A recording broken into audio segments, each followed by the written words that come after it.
Welcome back. Designer knockoffs are a big hit here in the capital. Thousands of tourists and locals flock to a certain spot in the city center where a number of those goods are reportedly sold. Well, our Stephen Gay visited that site today and tells us what he observed in this ZNS News exclusive.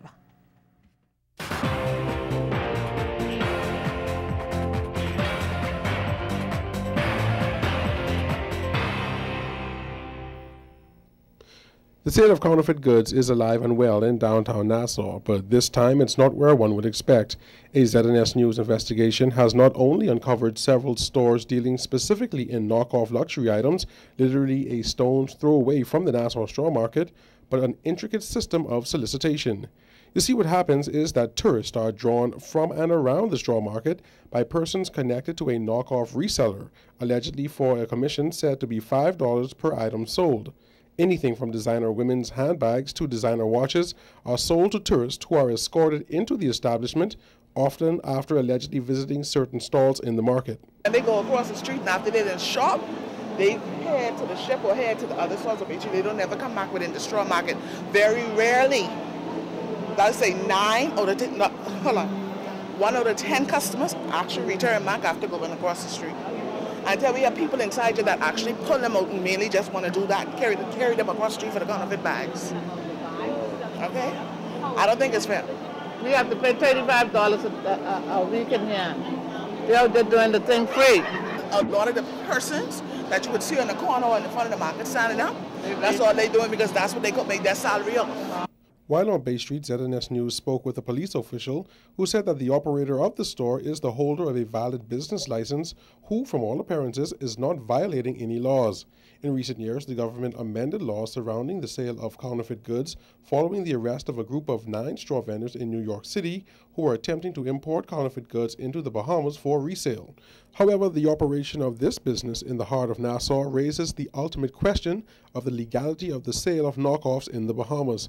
It's an issue the Straw Market Authority is on top of, with its chairman Ron Pindler acknowledging as much, saying that it's a very delicate and sensitive matter, as it is believed that persons involved in the sale of knockoffs are actually vendors in the straw market. ZNS News will dig into a detailed Straw Market Authority report highlighting how the authority proposes to deal with this matter and several others that are of serious concern to authorities. Stephen Gay, ZNS Network News. Well, legal officers sharpening their skills in the field as they participate in a training course. With a number of costly lawsuits against government, the Attorney General's office is ensuring that those officers are fully equipped to successfully fight those legal battles. A legal consultant in the AG's office, Lauren Klein, believes many lawsuits can be avoided if legal officers are aware of the proper procedure. A lot of times litigation can be avoided and averted if persons are aware of the proper procedures which they ought to follow. And of course, you don't hear as much about civil litigation as you do about criminal, because that's in the public profile. We suffer from what you might call the out of sight, out of mind syndrome.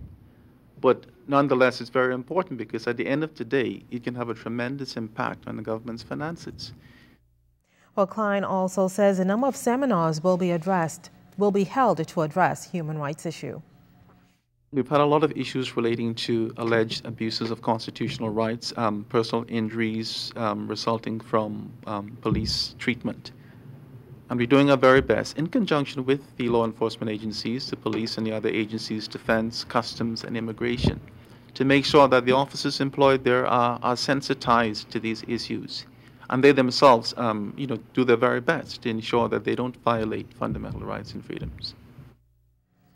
Well, Junior Achievement Bahamas is playing a pivotal role in molding entrepreneurs. Fern Curie talked to executives about the importance of the program.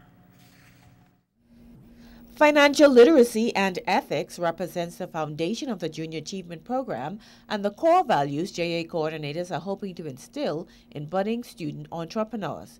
And with some business owners finding themselves on the wrong side of the law for fraud and other white-collar crimes, JA Chairman Ray Winder is hoping students will realize that ethics is also a part of what they say and do on a daily basis. Ethics has been a program that was developed by Deloitte and Touche for JA, and it's a program I actually employ in my own office. And it's a program that I think it is so important, at a very early age, that we have students appreciate and understand what it is to do the right thing. Widener also stressed the importance of equipping students with the skills necessary to manage their financial affairs. I think it's very important to try to teach students the importance of savings, and then the importance of obligations. We're also going to be teaching them that if you borrow money for your company, you can't pay yourself first. You must first seek to pay those from whence you borrowed those funds. Then what's left over, you can use for yourself. Meantime, JA's acting executive director, Philip Simon, talked about the importance of inspiring youngsters to dream big. Our theme for this year is Imagine Me. Imagine Me. It's short, it's sweet, and it has a lot of potential, and it's very personal. And the reason that we have settled upon this is because there has to be a greater level of investment in our future.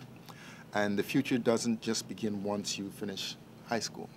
Entrepreneurship and things entrepreneurial in that entire spirit must be fostered and created within our younger generations.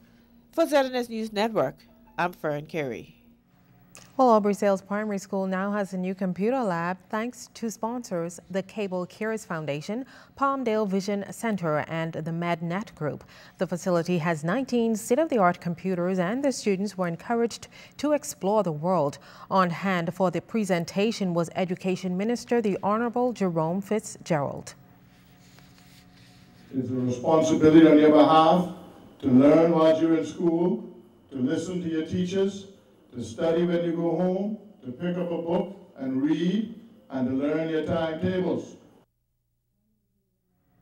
Now, for those needing some legal advice, then you can attend the free legal clinic at Halsbury Chambers this weekend. For the past 8 years, the firm has been hosting the event, providing assistance to hundreds. Founding partner Branville McCartney says it's all about giving back to the community. We found that there were many persons who were, quite frankly, afraid to speak with attorneys, or who looked at attorneys as if they were some extra special persons, which is not the case.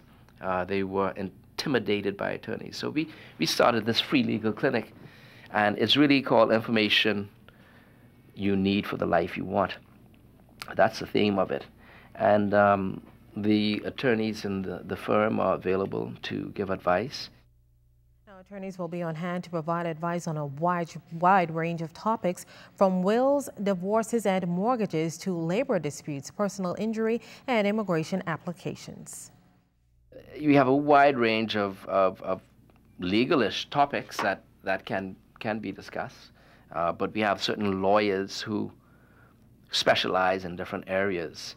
So persons would normally call, like we have a list of persons already who've called up, indicated that their issue is a family issue or a personal injury issue. So what we would do, we would assign them to a particular lawyer.